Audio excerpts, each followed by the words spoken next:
And now we can start. Let's not put it off and wet the sky part. I do it with a wide flat brush. I try to wet the corners of the sheet well and also remember about the center.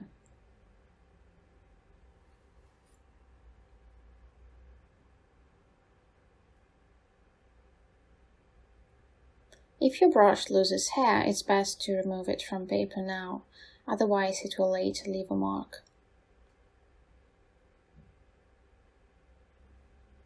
I now take a smaller flat brush. It's Pinex number 25. It's a soft flat brush. I mix the color for the sky. In this case, I take a bit of cerulean, Verditer blue, my favorite color.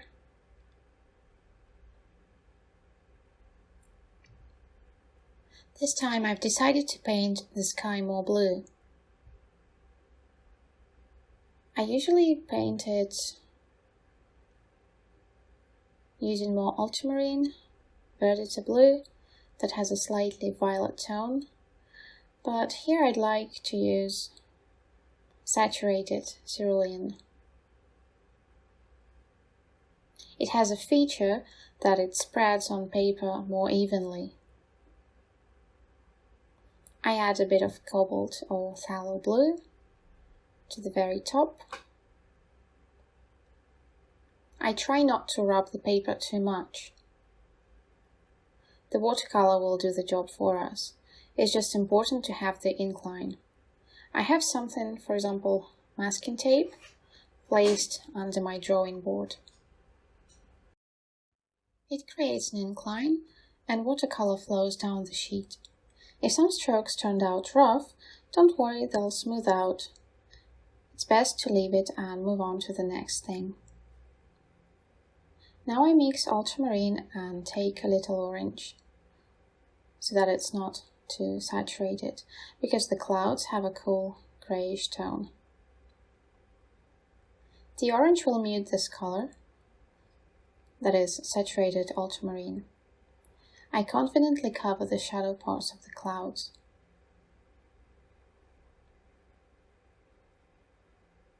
I've taken a smaller brush, it's Squirrel. It's a mop brush with a fine tip. I now wash my brush and squeeze the water from it. I forgot to take a tissue, so it's possible to squeeze the brush with your hands. It happens sometimes, because the process doesn't allow delay. While I fetch a tissue, the best time for painting will be gone. Watercolor doesn't wait for no one. Using a clean dry brush, I wipe the light areas. The lightest ones are covered with masking fluid. I wipe mid-tone. You remember how dark the color I first took for the shadows, and we see how light it's getting right before our eyes. So don't be afraid. Our work will be expressive if we have contrasts.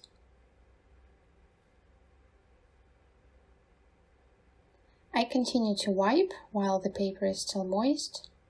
Pay attention, especially to those areas where masking fluid is.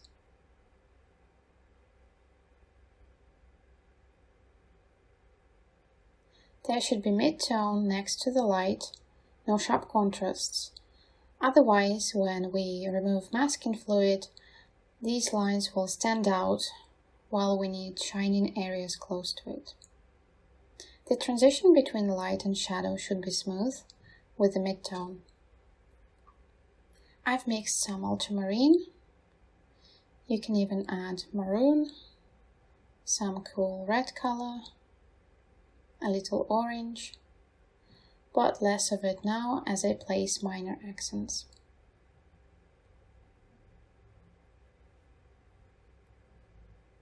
They flow less now because the paper is drying. Here it's important not to overdo it.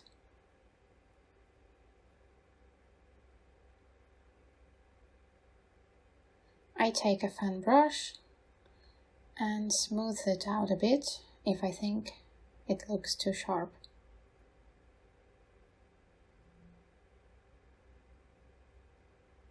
Okay, I think we can leave it to dry.